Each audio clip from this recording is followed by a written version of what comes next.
What is up, folks? NYKia31 here, Madden 17 Playbook Rankings. We did the Niners in the first video of this series, going in alphabetical order, getting the Bears done, going by team order, not city order. But anyhow, Bears playbook here in these Madden Ultimate Team games. And this is a recap. You see the list of where I'm going to put this one toward the end, but I've declared the Niners playbook the early leader for worst playbook in the game. And in playing with the Bears playbook, this was brutal. This was not a fun playbook to use. This is not a very good playbook for a litany of reasons. Starting out here, I'm under center in I form. Not much to go, not much to speak with or speak of as far as the I formations are concerned. There's not a whole heck of a lot of them. Basically, this is a single back and shotgun playbook.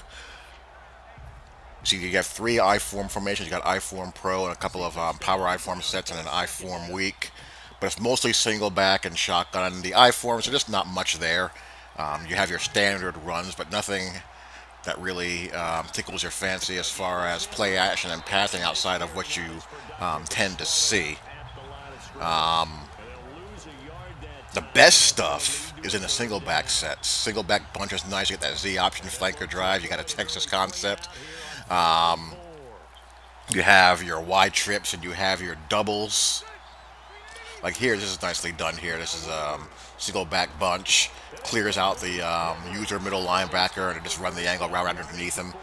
That's really where your best stuff is found at, single back and some of the shotgun sets. But overall, this is one of those playbooks that tries to blend being quote-unquote pro style with spread concepts. When I say spread concepts, I mean zone reads, bubble screens, horizontal stretches. Like here I'm running a bubble screen out of single backset under center, and that gets destroyed. I don't like bubble screen from under center for the most part. I just feel like I have to hold. I feel like it develops too slow under center. But anyhow, I should have thrown the angle route again there. I screwed that up. But anytime in general you have one of these pro style spread blends, the odds of the playbook being horrible is very high. Gun trips Y ISO, because what tends to happen, it doesn't have enough of either to be very effective. This is one set that I like. I like this trips Y ISO. This play is nice. It's spaced nicely with those double move out and ups to the outside and double post to the inside.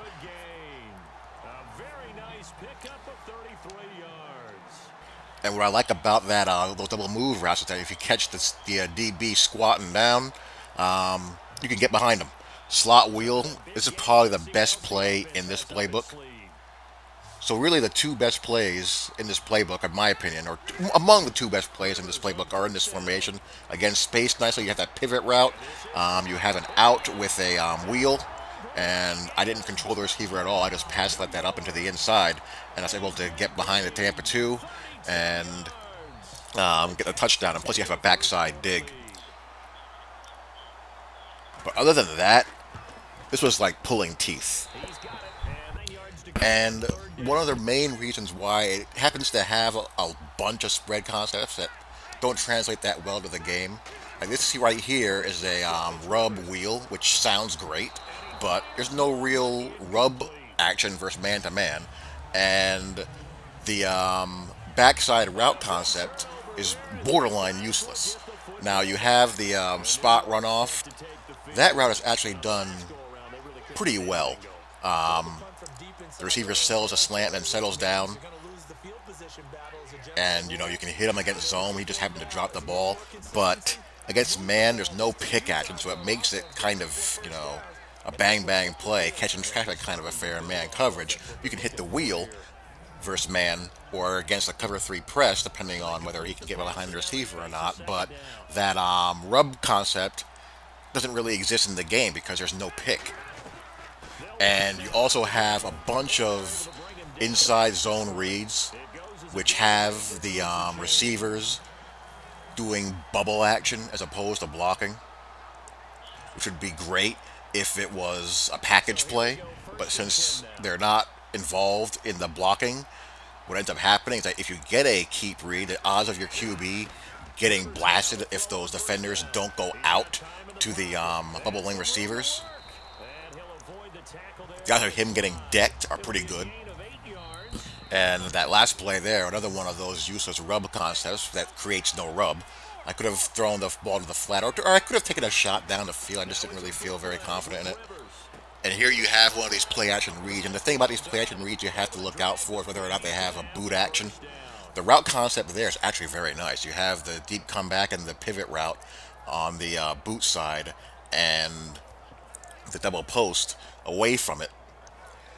I just don't trust the blocking on the edge. So what I do when I run those plays is that I hurry the play action fake, or I shorten the play action fake by pressing the right trigger.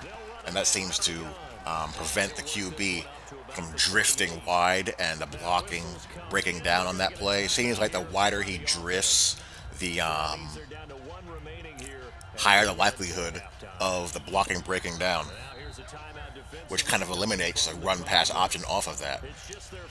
Which brings me to another thing. I have no idea where the design of this playbook came from, because the Bears don't really play like this. Cutler hasn't run zone read and boot action since he was at Vanderbilt. I mean, Jay Cutler's a decent athlete, but he hasn't played like this in years. It's like a weird mix of some Chip Kelly concepts, some Saints, some Pats, some empty sets. It's just a bizarre mix. Got quite a few deep comebacks. I do love the deep comeback versus man and zone. Against zone, you may have to high point the pass to get it over somebody's head, but the deep comeback is a good, solid route to throw. And it's really one of the few ways to get the ball wide in this playbook. There's virtually no out routes. So that really only leaves the deep comeback and the corner to get outside. Inside smash is a good play. It puts that defender there on the chip side to bind with two hitch routes. And of course, if you get room between him and the DB, you can hit the corner. The backside route is useless against cover 4 as far as a double move route. In the real world, that's what you want to do to a quarter safety. Step him off a double move. But that route, that corner post, doesn't really influence the deep zone defender to bite on it. So that's basically a wasted route. So really, you have the smash side, or you have that hitch, or nothing. And here I got that out route to work only because I hot routed the that little slant hitch, that scat route, into a streak to occupy the slot defender. Only reason why I had room to get it out. And even the gun bunch set out of this playbook is bad, which is really tough to do. It's just got nothing that sticks out of that set, which is unfathomable because most gun bunch sets wreak havoc in this game. So really what you have to work with is hammering away with the I formation for running the ball with your customary powers, counters, off tackles. This is a good play here, this wide receiver screen. The blocking just doesn't hold. It's out of empty. There's two good screens out of the empty set here. That wide receiver screen and also a slot screen out of the empty. Similar to what the Jets have in their playbook. You have that bunch open set, which is, pretty much the same as the Niners playbook. You see here, you have the flood, you have the spot. But again, you run into the same issues as far as lateral movement of outside backers being able to take away multiple levels. There I get the flat concept in, but you see how bunched the corner and the streak was. Doesn't really open up a lot of space. And here I'm going for it. I just don't really care. And I'm going to pop off that slot bubble that I spoke of. This is where I put in my receiving back. I have the James White. I just look at the numbers here. You can run the bubble to the two receiver side or the trip side. I had my choice there, and I just happen to like the fact that I have two blockers on that side. Let's have a chance of something bad going on, and I convert it. So really, You got I formation to hammer away with. Again, with a deep comeback, but I audible here to the inside zone. Deep comeback to the solo side, and you have flood concepts to the right. So really, the shotgun sets are kind of bleh. The best ones are in the Y flex tight and trip sets. That Y fade is pretty nice if you have a jump ball tight end. You got a good bubble screen set here. And the single back stuff is okay. It's pretty decent. It's where most of your better pass concepts are going to be found in as well.